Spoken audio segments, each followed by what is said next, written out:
Good morning, praise the Lord. Blessing for nation મિનિસ્ટ્રીથી હું આપનો ભાઈ સેમ ક્રિશ્ચિયન. ઈશ્વર પિતાએ આજે આપણને આપેલા આજના એક નવા સુંદર દિવસે આપને પ્રભુ ઈસુ ખ્રિસ્તના નામમાં પ્રેમી સલામ પાઠવું છું. આજે આપણે શાસ્ત્રના આ વચન ઉપર મનન કરીશું. લુકની લખેલી સુવાર્તા તેનો પહેલો અધ્યાય તેની 30મી કલમ. ત્યાં પ્રભુનું વચન કહે છે, દૂતે મરિયમને કહ્યું, ગભરાઈશ નહીં, કેમ કે તું ઈશ્વરથી કૃપા પામી છે.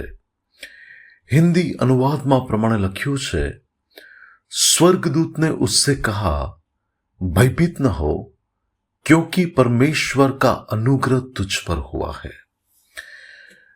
વાલાઓ, આજનું આ જે વચન છે એ તો કૃપા પામવા ઉપર છે.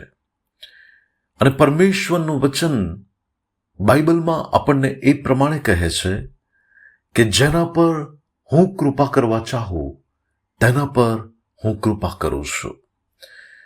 ખ્રિસ્તમાં મારા વાલા ભાઈઓ અને બહેનો, હું ને તમે પ્રભુ ઈસુ ખ્રિસ્તમાં કૃપા પામેલા લોક છે.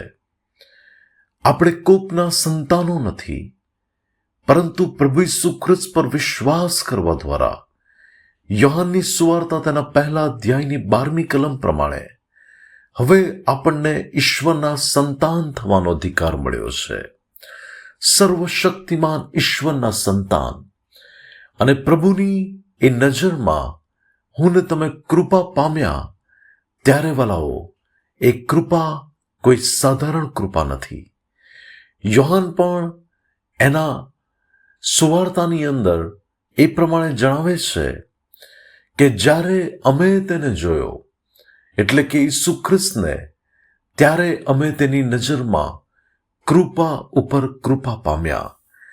વાલાઓ, જ્યારે પ્રભુની નજરમાં આપણે કૃપા પામીએ છીએ ત્યારે આપણા જીવનની પરિસ્થિતિઓ બદલાઈ જાય છે. પ્રભુ જ્યારે પોતાની કૃપા દ્રષ્ટિ તેના લોક ઉપર કરે છે ત્યારે એ જીવનોમાં અસાધારણ કામ થવા લાગે છે. ત્યાં પ્રભુ કંઈક એવું અદ્ભુત કામ કરે છે કે જ્યાં આપણા માટે એક મહાન સાક્ષી ઊભી થાય છે.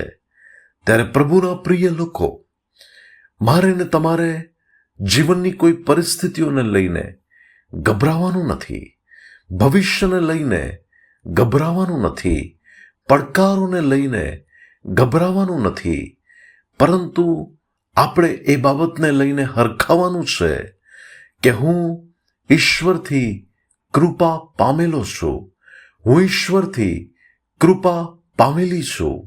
અને કૃપા પામેલા લોક તો વાલાઓ જીવનની અંદર આગળ વધે છે.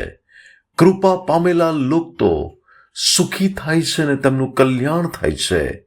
કૃપા પામેલા લોક તો સારા ભવિષ્ય તરફ આગળ વધે છે. કૃપા પામેલા લોક એ પ્રભુ તરફથી મહાન બાબતોને પોતાના જીવનમાં થતા જુએ છે.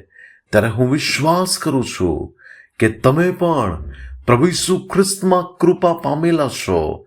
અને પ્રભુ ઈસુ ખ્રિસ્તની કૃપા એ કદી તમારા પરથી ટળી જશે નહીં.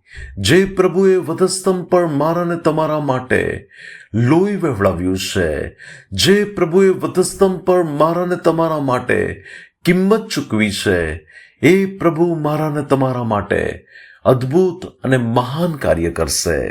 ત્યારે પ્રભુ આજના વચન દ્વારા આપણને આશીષ આપે. આવો આપણે પ્રાર્થના કરીએ.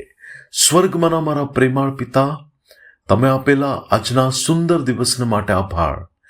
પિતા પરમેશ્વર, મારી પ્રાર્થના ને મારી વિનંતી છે કે પ્રભુ તમારી પુષ્કળ કૃપા પ્રભુ અમારા પર હંમેશા વધતી ને વધતી જાય.